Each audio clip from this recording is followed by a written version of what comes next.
Bijouterie Panso mividy volamena, mivarotra sy manamboatra firavaka volafotsy sy volamena. Telma, safidiko numéro 1 malagasy manolotra ho anao.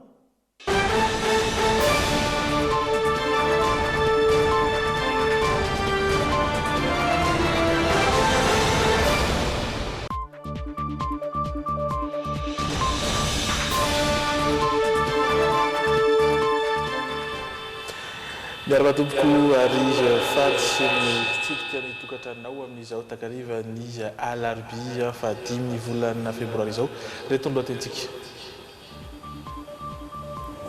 Mangataka ny ampodiana ny zanak'izy ireo antandrazana ny vondron'ny ray aman-dreniny mpianatra malagasy mbola tavelany Chine. Nivoaka ny ariva teo ary ho taterina amintsika ato anatin'ny logité ny fanapa-kevitry ny fitsarana avy momba ny lalam-panorenana taorian'ny fangataham-panazavana nataon'ny filohan'ny antenimiran-doholona mikasika ny tsy nandefasan'ny fitondrana ireo diditsy volana teny amin'ny antenimera-pirenena. Ankoatry ny talehan'ny kinapisa teo aloha Raoul Rabekoto, isan'ny nahazo IST na taratasy tsy fahazon-dalana mivoaka ny sistan'ny Madagasikara ihany koa i Rado Ravalomanana. Nahemotry ny fitsarana ny fotoana moana ny didy mikasika ireo telo lahy nandratra olona sy nanakorotana teny Ivato ny faran'ny herinandro teo. Any Mahajanga, sakaizany ilay teratany vahiny ihany ny iray tamin'ireo olona 5 voaroroy ho nikasa namono azy. Eo amin'ny maresaka iraisam-pirenena mitaky ny anakatonana ny sistany mampifandray amin'ny Chine ny mpiasan'ny fahasalamana any Hong Kong.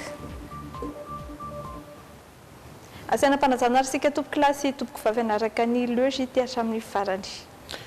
Eny ary ao anatin'ny tapany faharoa isika ijery zanam-pandaharana portrait iaraka amintsika ihany koa ijery ny hoianao na ny insolite izay aroso aminao avokoa ao anatin'izay tapany faharoa izay fa avy hatrany ty andao ijery ny vaovao nasongadina tamin'ity andro an'ity.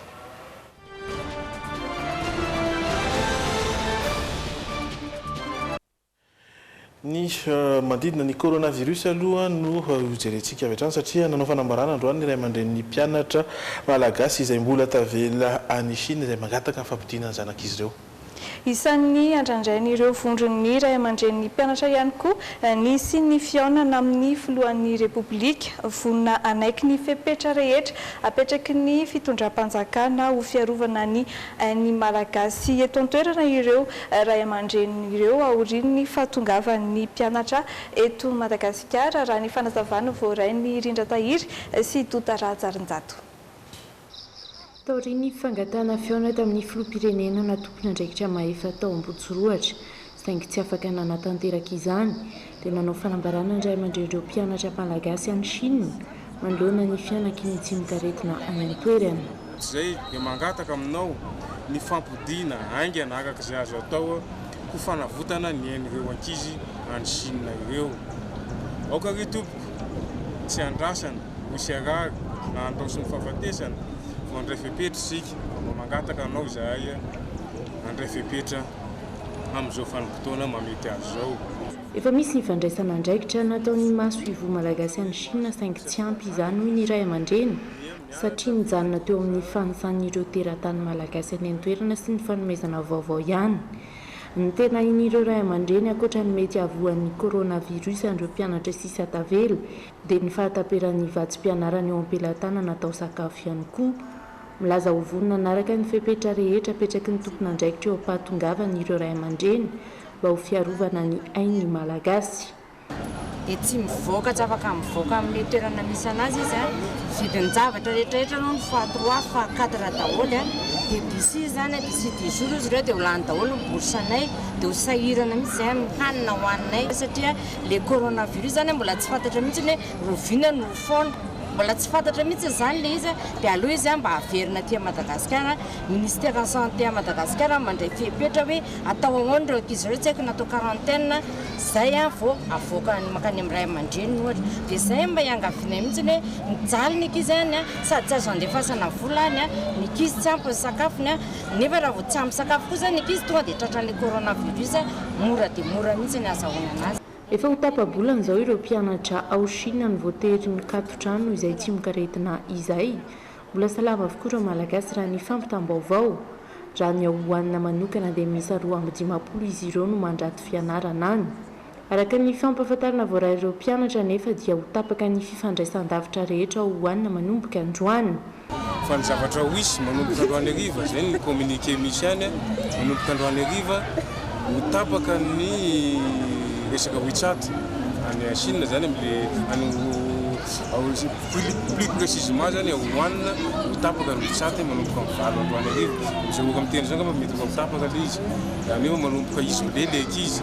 Misy risque zany rehefa aveo misy communication intsony entre ny aty sy ny ankizy zany izay ho veritatera. Zay ny antony anengana mavesatra ny filohan'ny repoblika hoe mpahavoto le ankizy any amin'ny toerana misy anazy zanaka malagasy ireo. Ireo firenendehibe sy matanjaka manana rafitra ara-pahasalamana hatreto no efa sanampody ny mpiray tanindrazana aminy ary vonona avokoa ny fitaovana sy fomba fiasa mifandrindra amin'ny fandraisana an-tanana ny fanaraha-maso ny fahasalaman'ireo nampodiny. Andrasana aneo ny heviny mikasika izay fangatahana Ray aman-dreny izay ny minisitry ny fahasalamana Rampitso indritra ny fiaonany amin'ny mpanao gazety. Hatreto aloha dia nanakatona ny sidina nampitsahatra nampiatona ny sidina mampitohy ny Chine ny kompani pitaterana malagasy Air Madagascar zany hoe sidina izany saingy misy atrana nefa ireo zotram-piaramanidina hafa izay mampitohy ny Chine mihazo any Chine ihany ary mandalo eto Madagasikara. Isan'izany ny Ethiopian Airlines izay mbola manohy izay fitaterana makany Chine raha toy izany OMS amalohan'izany ny amin'ny fepetra tokony horaisina sy ny pitsopitsony rehetra tokony horahina amin'ny fiarovana ny ireo mpandeha. Raha ny zava-misy any Hong Kong kosa dia manao fanangonantsony ny mpiasan'ny fahasalamana hoenty mitaky ny fanakatonana ny sistany mampifandray ny Chine sy Hong Kong. Hatreto lehilahy iray no maty no izay valanaretina hafahafa izay rehefa avy ny vahiny 2 andro tany Wuhan. Misy 12 kosa ny marary voatery atokamonina mandritra ny 70 andro rehefa nisy ny fitilinana tao ka manamarina fa isan'ny mitondra ilay valanaretina coronavirus izy ireo. Arahantsika ny sary mamintina izay. Anavitra ny Hong Kong io no afatra voizin'ireo mpanao fihetsiketsehana mpiasan'ny fahasalamana ireto manao takombava hitantsika reto milahatra manao toy vakana andray anjara amin'ny fanangonantsony alefa ho an'ny tompon'andraikitry ny fiadidiny tanàna.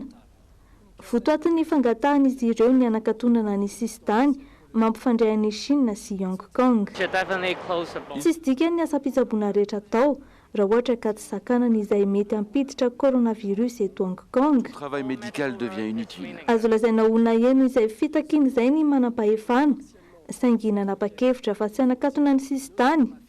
Fepetra horaisina kosa nefa ny fampiatoana ny fiaran-dalamby sy ny sambo mivezivezy mampitohy ny Chine sy Hong Kong. Roa ihany ny toerana misokatra ho an'ny fivezivezen'ny mpifindra-monina teo amin'ny tetezan'ny Shenzhen sy ny tetezan'ny Macao. Le pont de la baie de Shenzhen et le pont. Lehilahy iray no matin'ilay aretina hafahafa tany Hong Kong ny talata teo.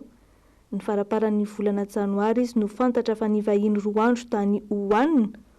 Misy 12 kosa ankoatr'izay ny marary vita fitiliana ka vao marina fa mitondra ilay valanaretina coronavirus any Hong Kong.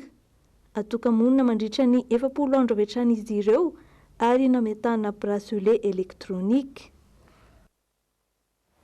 Lafim-baovao hafa kosa indray tsikatra ny fiverenan'ireo mpivarotra amoron-dalana eny anivon'ny arabe sy ny trottoir ireny indray.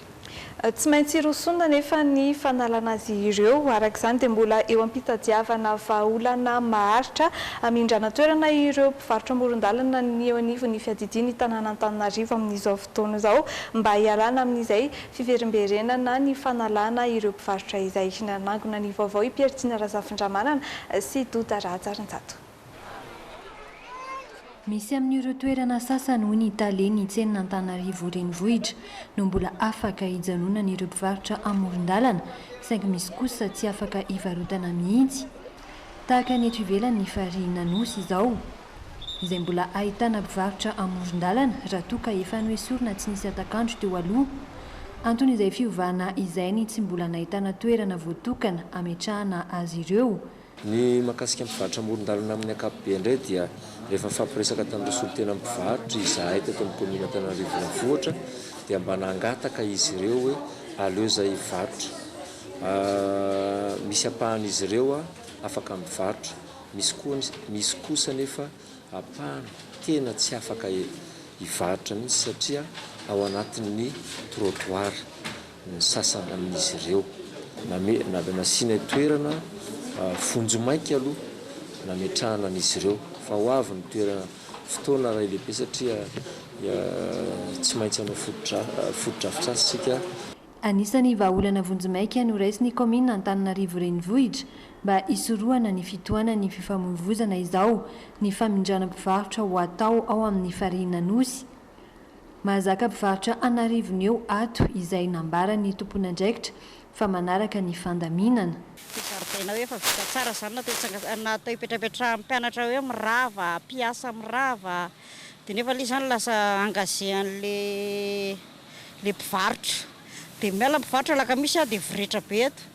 Dia nefa ilay izy vita nandanimbola zany izay ny tena marina.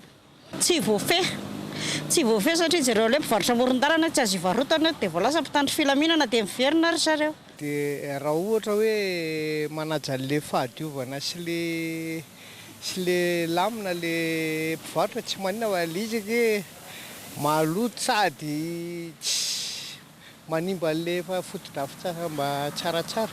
Raha ny tena marina aloha tokony hoe hidiadava ny toerana hafa fa hoe mpivarotra nefa izy tsy havita hoe hifetena mihitsy fa tsy maintsy misy loto foana.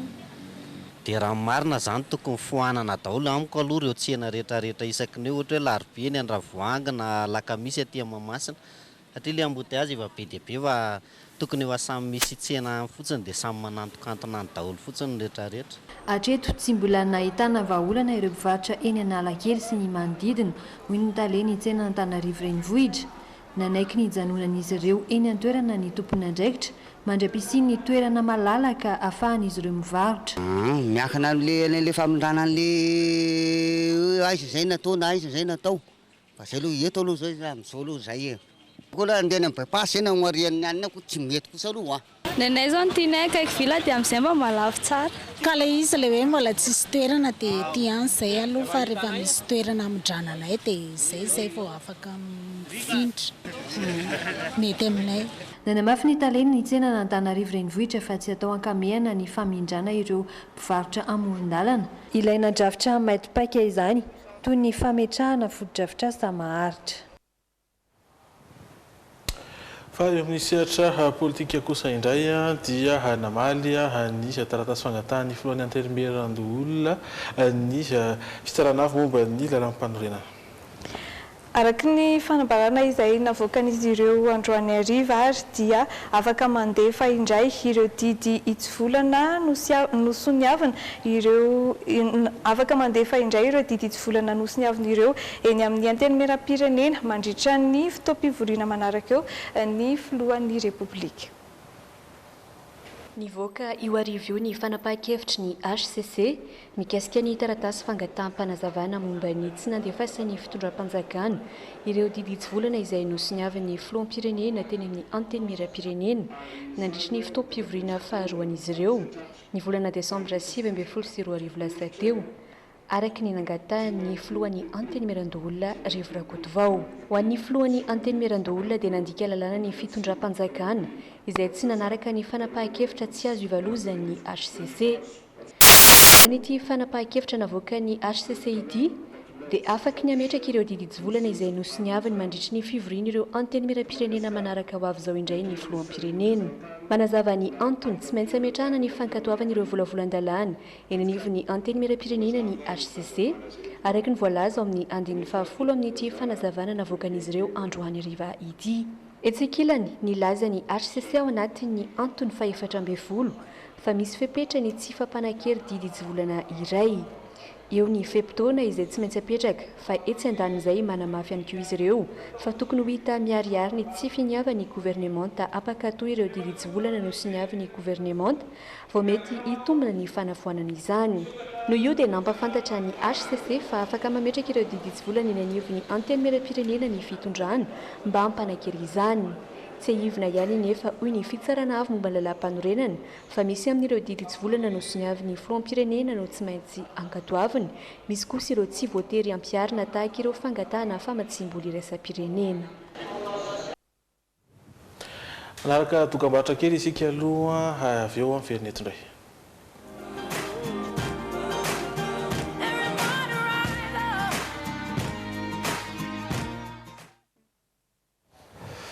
Tavena eto amin'ny logité isika mitohy ny fampalalam-baovao avy hatrany dia ny mikasika ny fandrarana famoahana ny rado rafalimanana sy ny tare général ny knapsa teo aloha tare général.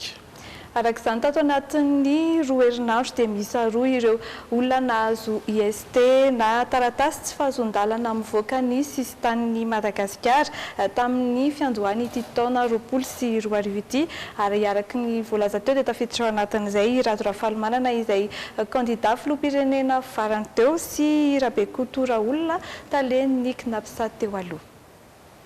Enimbolana teo eo ny tana ny andraikitra filohan'ny Fédération Malagasy ho an'ny taranja baolina kitra i Arzaka Rabekoto Raolona nivoaka ny herinandro lasa teo anefa ny taratasy izay mandrara azy tsy hivoaka ny sisin-tanin'ny Madagasikara.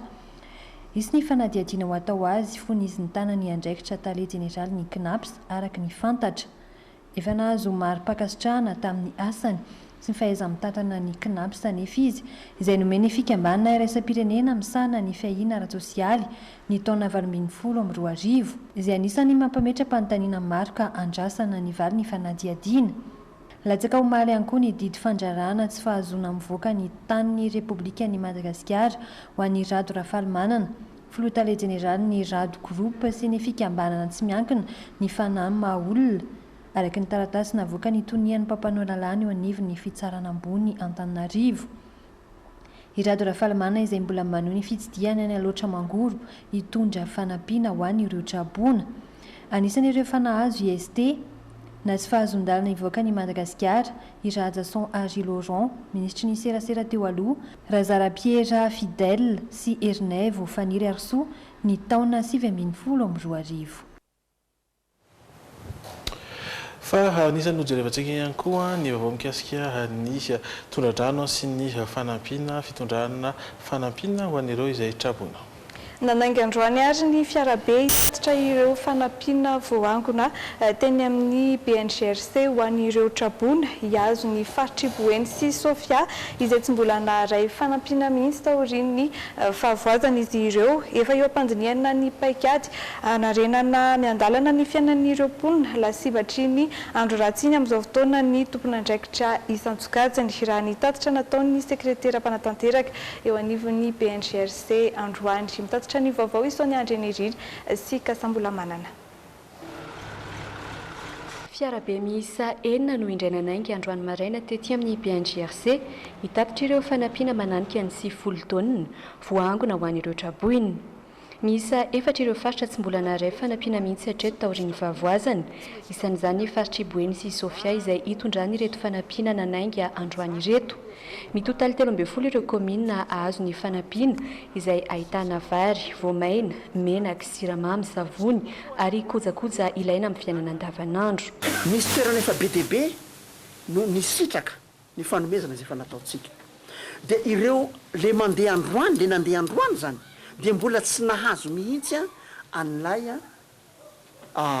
izay fanomezana tokony ho azon'ny vahoaka zay. Anainga amin'ny farany ity herinandro ity na amin'ny alatsinainy ho avy izao kosa ny andiany faharoa amin'ireo fanampiana ho an'ny faritry Betsiboka sy Alaotra Mangoro. Raha ny tatitry ny sekretera mpanatanteraka eo anivon'ny BNGRC hatrany dia mbola misy ambiny 13 taona ireo vary voangona. Ny voamaina sy ny menaka kosa no tsy ampy ka ny fanjakana no namen'ny banga.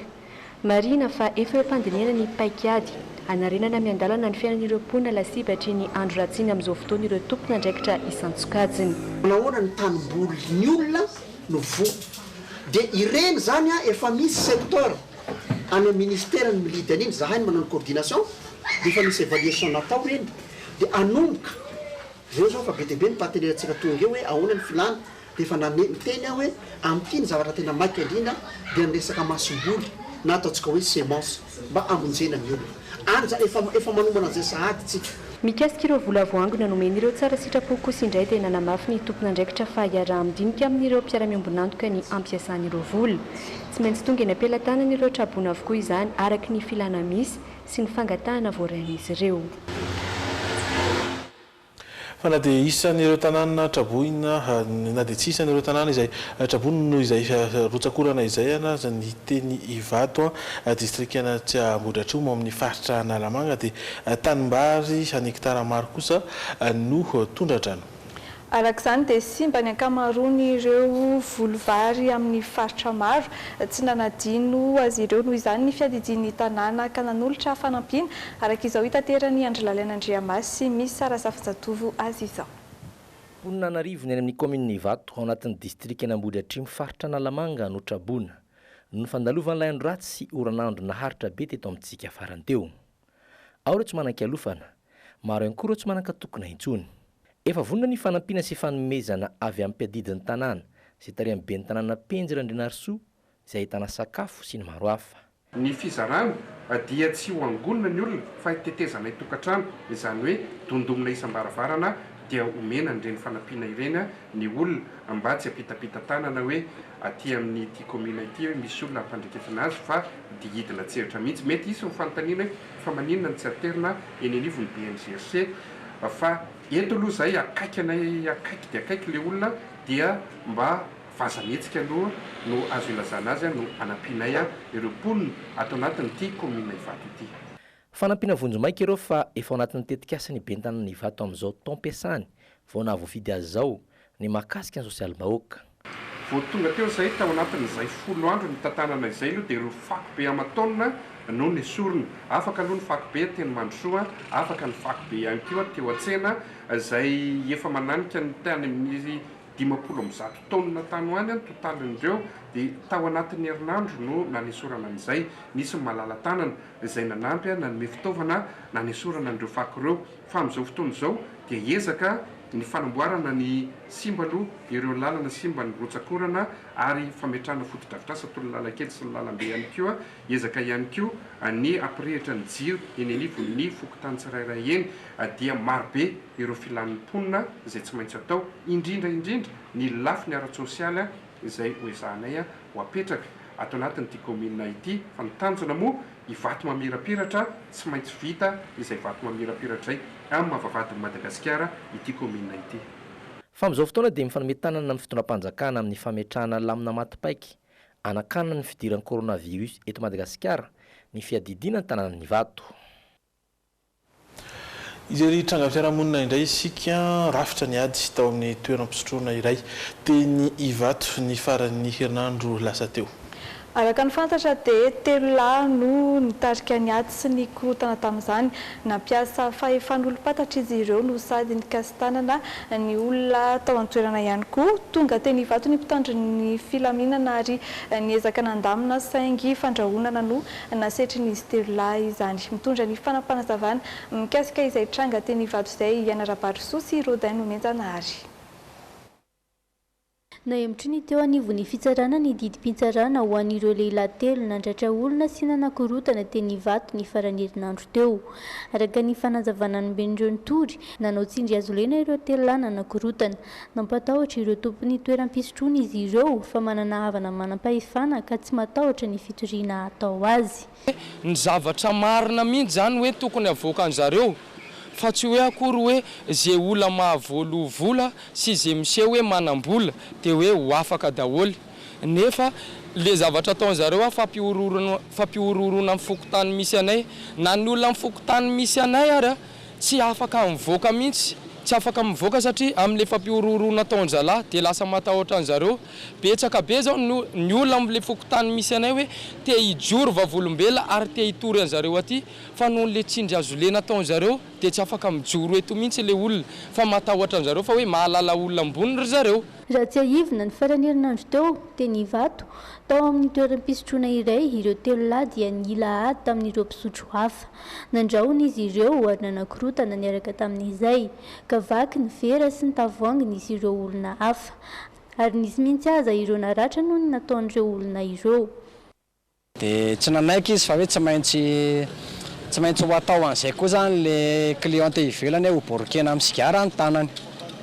Dia le cliente ivelany nanaiky hoe eo ary borikeo amin'ny sigara ny tanako raha izay tsy isian'ny korotana tsy isian'ny olana eto amin'ity toerany ity.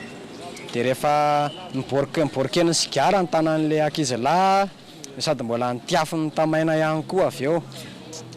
Miantso ny fitsarana ireto olona ireto mba tsy hitanila amin'ity raharaha ity. Tanjona napetraky ny minisitra vaovao ny anadio sy amerina indray ny asin'ny fitsarana eto Madagasikara. Fa trangam-piarahamonina hatrany sy afaka tamin'ny fitsaram-bahoaka saingy nidoboka amponja kosa ireo roa lava roroa isaika hivarotra olona teny arivony mamy. Ny aika izy mirahalahy ireo fa nanao izay fikasan-dratsy izay nandritra ny fanadihadiana natao. Olona milaza fa nantsony ireo lehilahy ireo ka nangataka ny ona taminy sy fampiresaka ary aka avansa kosa no nitory azy ireo Iaina Raparisoa sy Rodin Menjanahary hatrany no mitondra ny fanampanazavana. Noentina tao famotorana tao amin'ny komisaria ireto olon-dratsy ireto no nirohitra nanaraka ireo vahoaka nitaky ny amoana azy mba hanaovana fitsaram-bahoaka. Nandray fipetravy hatrany ny lehiben'ny polisy manoloana ity toe-javatra ity. Voasoroka araka izany ny fikasana saika andika lalàna ka afaka nanao ny asany ny mpitandro ny filaminana. Olona nametraka fitoriana no ny aiah kosa no nahatratrarana ireto lehilahy anankiroa ireto. Niantso azy ireo olona ireo raha ny nambarany ka nangataka hiaona sy fampiresaka ary aka avansa. Gagaraka izany ilay nitory ka nampilazan'ny polisy avy hatrany. Natao ny fotoana taorian'izany niaraka tamin'ny mpitandro ny filaminana manao fanamiana sivily ka noraisi-potsiny ireto olon-dratsy ireto.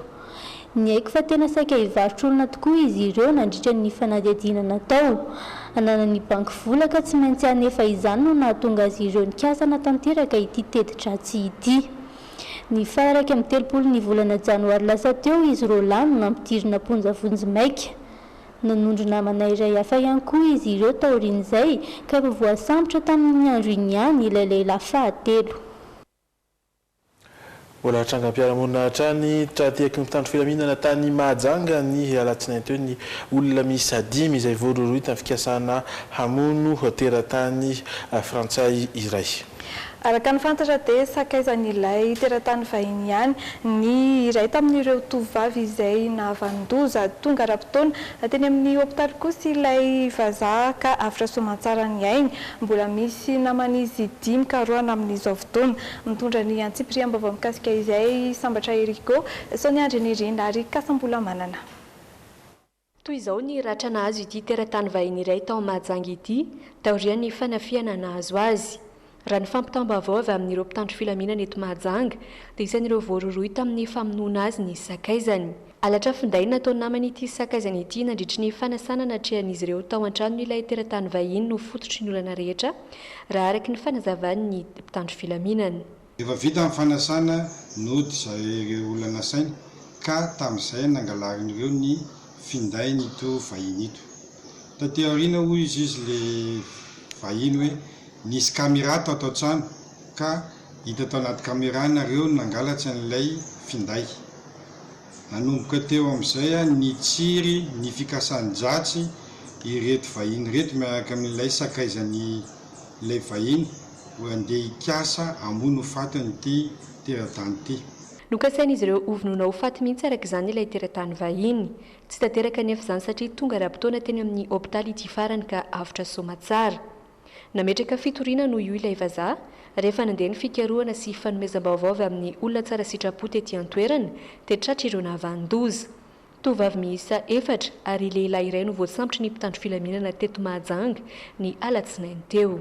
Efa natao moa ny fanadihadianan'izy ireo fa niaiky zareo fa anao an'izay fikasana ambonan'izay teratany izay ary mbola tsatsa teny amin'ny ray an-tamin'ireo ny findain'ilay vazaha ilay very sy le entana sasany toy ny ordinateur tamin'izay fotoana izay. Mbola misy namana izy ireo iray afaka roina moa amin'izao fotoana izao. Taorian'ny famotorana dia natolotra ny fampanoavana avy hatrany izy ity mianadahy. Fa ampanontany ipetran'olon-tsotra ao Ambalakinina hôpitaly be any Tomasina kosa noho fefen'ny zandary ary nesorina ireo borna mamaritra azy. Mitaraina noho ny fidinan'ireo tompon'andraikitra nanatanteraka didy tany an-toerana noho izany ny tompon'ny trano miorina eo amin'izay tany tafiditra ho isan'ny fananan'ny zandarmaria ny Tomasina no ipetrahan'izy ireo. Hoy kosa ny fanazavany lehibe ny komandy avy ao Atsinanana raha nanontaniana tamin'ny alalan'ny Antso Antariby. Ireto fianakaviana ireto no mipetraka amin'ilay ampahantany eo amin'ny fokontany Ambalakinina hôpitaly be any Toamasina. Tato anatin'ny andro maromaro izao no nanambarany fa miazakazaka ny raharaha fanalana azy ireo amin'ny toeram-ponenana. Nesorin'ny zandary ireo tsatoka na borna mametra amin'ny tany izay miisa sivy. Tsy azo idirana intsony ihany koa amin'ity toerana ity no nisaka nanapetraka ireo zandary sy ny vaditany. Tsy mazava amin'ireto olona ireto ny antony tsy maintsy analana azy ireo raha ny fanazavana. Milaza ho manana taratasy rehetra mifandray amin'ny fitompona ny tany anefa ity renim-pianakaviana ity. Isa sivy re borna azy ny vato nipetaka, ny valo amin'ireny na isoron-jareo, ny ray zany nipetaka sisa ao. Ary marina ilaokory io najariko nagnamento molaly an'izy nandritra ny fotoana maro nanomboko za 17 ans jusque za zao tsy misy atrakehitriny fa nahidina katso tanteraka ny lalagna mandeha miditra aminay. Mangataka za anokafagny lalagny tsy misy fepetra. Fotony misy lalagna côté civil tato fa nisy ny fagnarahana taloha atao fombanay nakatogna anjare io namaky mandeha momba aminjare agny nataonjare ilay lalagna ankehitriny ny badanjare io agnaty kivety zay amin'izao tsisy lalagna iboahana tsisy lalagna miditra magnataka amin'ny filoham-pirenena mavita azy zao agnalagna ny arrêté ataonjare io. Raha ny tatitra nataon'ny fianakaviana trano dia amin'ny zoma izao no avy androdana ny Vilamina. Misy ny toeram-ponenana fianakaviana iraika ambin'ny folo ireo mpitandro ny filaminana. Antony izay tsy maintsy niakaran'izy ireo teto Andrenivohitra ny fampahafantarana ity tranga ity izay sokajiany no tsy aradrariny noho ny fanajariana ny toerany amin'ny taonany marobe. Nanazava kosa ny lehibe ny komandin'ny zandarmaria ny faritra Atsinanana fa tany mpanjakana efa nomena ampiasain'ny zandarmaria pirenena ity ampahatany mampisy disadisa ity. Noho ny antony ilan'izy ireo ny tany no tsy maintsy irosona amin'izao fanesoran'ireo olon-tsotra izao. Ny zandarany an-toerana izay milaza ho manana ny taratasy rehetra ihany koa ary efa nampiakatra ny raharaha teny nivo ny fitsarana. Nazomba avao kosa ny anivo ny tanora mijoro ao Madagasikara na ny fikambanana TMM. Araky ny fanambarana izay nataon'izy ireo androany dia manohana ny fitondrana ny TMM ary anohy ny asa fanasoavana ny mpiarabelona amin'ny alalan'ny fitadiavana fiara-miasa amin'ny anivelany isan'izany ny any Chine saingy voasaka ny coronavirus. Mitatitra ny vaovao Angela Lenandriamasy misy Salazafinjatovo. Efa taverina tanindrazana ireo mpikambany TMM na tanora mijoro ao Madagasikara izay avy nitsidika any Chine tady fiara-miasa tamin'ireo mpandrara sinoa ny fitoka hatramin'ny 14 janoary lasa teo. Fiara-miasa maro amin'ny sehatry ny fambolena sy fiompiana, fahasalamana, teknôlôjia ary informatika no hitan'izy efatra mianadahy tany Beijing. Ho toy izany dia tokony ho avy aty amintsika ireo mpandrara sinoa saingy voasaka ny coronavirus. Tamin'ny fomba mihaja nandraisan'ireo cérémonie tany Beijing dia voaraity koa izay ary nisy ministre, nisy opérateur maromaro izay nandray anay tany. Ary nresaka ry ireo ho avy aty Madagasikara hiaraka ifanohana hiara-iasa fampandrosoana Madagasikara. Izany no zavatra hitanay tany ny raha-malala moa zava-misy rahantsika mahita amin'ny vaovao amin'ny télévision sy ny zava-misy any fa misy ny coronavirus. Zany no antony tsy nahatongavany zareo fa raha ny dinika izay ny fanaovanay tany efa tokony ho avy aty ny solotenan'izy ireo ifampidinika inona ny laharam-pamena ho fampandrosoana Madagasikara. Mandra-piandry izany dia mitoetrany ny asa fanampiana ireo mpiarabelona izay antom-pijoroan'ity fikambanana ity. Izy andro nisitraka izany loatra bona tany amin'ny faritra loatra mangoro. Ny fikambanana TMM tanora mijoro ao Madagasikara izay mielana amin'ny distrika telo amby roapolo maneran'Nosy dia tsy manao politika fa nanambaro manoana ny filohan'ny Rajoelina. Fa ijery ny maresaka avy any ivelany aloha isika. Mahery ny fito tapitrisa ny asan'ny forona tao anatin'ny 3 taona isan'ny nasongadiny Donald Trump io nandritra ny nanaovany tombana ny feptaona nitondrany any États-Unis, fotoana izay nanararotany sy nampafantarana ihany koa ireo FDB mandrafitra ny fampielezan-keviny amin'ny fifidianana filoham-pirenena izay ho tanterahana amin'ny volana Novambra. Isan'ny nanaitra kosa ny nandrovitany Nancy Pelosi ny kabarin'ny Donald Trump vantany vao nahavita ny lateny ny filoham-pirenena amerikanina. Parlemanta samy mitanan'heviny ary tsy mitovy fomba fijery no niatrika ny lateny Donald Trump. Vokatr'izay aza Nini tsy nandray ny tanany Nancy Pelosi lehibe ny vondrona demokraty eo anivon'ny parlemanta ny filoha amerikanina izay narahany horakoraka nataon'ny vondrona republikanina mampirisika ny ampiny efa taona manaraka hitondrany Donald Trump. Nisantarany filoha amerikanina ny lahateny teto ny fahombiazana nandritra ny feptaona nitondrany na ny ony ihany koa fa mitana ny teny nomeny izy. Natombotsika tao anatin'ny 3 taona ny fivirenan'ny tanjaka Amerika, niroborobo ny fampananana azy, niakatra ny marikarama ary ny totongana ny fahantrano, manomboka miverina tsikelikely ny fifampitokisana. Noararotiny Donald Trump natsidika teto ihany koa ireo FDB mandrafitra ny fampielezan-keviny amin'ny fifidianana filoham-pirenena tanterahana amin'ny volana Novambra. Isan'izany ny fahombiazan'ny politika eo amin'ny fifandraisana amin'ny iraisam-pirenena. Peut-être la meilleure relation qu'on ait jamais eue avec la Chine. Voatsely sika no nanao fifanarahana tamin'ny Chine, andresy lahatra ireo mpamatsy vola ary apiditra vola amina $1 eo amin'ny kitapom-bolam-panjakana amerikanina. Misy tsara ohatr'izany aiza indray ny fifandraisantsika amin'ny Chine. Isan'ny voasa nanatrika ny Congrès ny lehiben'ny mpanohitra venezuelana Juan Guaido izay nekeny Donald Trump ho filoha ara-drariny any amin'ny fireneny Amerika Latiny io. Tsy voaresaka kosa teto ny raharaha momba ny fitsim-pampitokisana ny filoha amerikanina. Fa isan'ny nanaitra ny fihetsiky Nancy Pelosi izay nandrovitra ny dika mitovy amin'ny kabarin'ny Donald Trump, vantany voatapitra ny fandraisam-pitenenana nataon'ny filoha amerikanina. Ampasevina aminao ny vaovao izay nasongadina tamin'ity androany ity mangataka ny ampidina ny zanak'izy ireo antandrazana ny vondron'ny ray aman-dren'ny mpianatra malagasy izay mbola tavela any Chine manoloana ny fianaky ny coronavirus. Nivoaka ny ariva teo kosa ny fanapahan-kevitry ny fitsarana avo momba ny lalam-panorenana tao ny fangataham-panazavana nataon'ny filohan'ny antemeran-olona mikasika ny tsy nandefasa ny filoham-pirenena ireo didivolana teny amin'ny antemeram-pirenena voalaza arak'izany fa afaka mamerina mandefa indray ireo didivolana mba ho akantoavina ny filoham-pirenena mandritra ny fivoriana ara-potoana ny antemeram-pirenena ho avy izao. Ankoatra ny talen'ny kinapsa teo aloha raha olona Rabekoto isan'ny nahazo ny IST na ny tsy fahafahana mivoaka ny faritanin'ny Madagasikara na ny sistan'ny Madagasikara ihany koa i Nirado Rafalimanana ary nahemotry ny fitsarana ny fotoana moana ny didy mikasika ireo telo lahy izay voaroy ho nandratra olona sy nanakirotana teny Ivato ny herinandro lasa teo. Anaona kosa ny endriky ny toy ny fiarahantsika tanatin'ny logité indro ho atsidika aminao zany isantarantsika ny zanam-pandaharana ny portrait izay ahitana ny tantarana lehilahy iray manamboatra kasika amin'ny alalan'ny fibre de verre. Tanàna misy hoe Alarobia kosa no fanontaniana apetraka ao amin'ny Oyanao tamin'ity androany ity. Ary amin'ny hafa kely na ny insolita no ahitantsika ilay hôpitaly tafatsangana tao anatin'ny 10 andro any Chine. Hiato vetivety anatin'ny dokam-barotra isika riveriny indray hiaraka anaraka ireny zanam-pandarana ireny.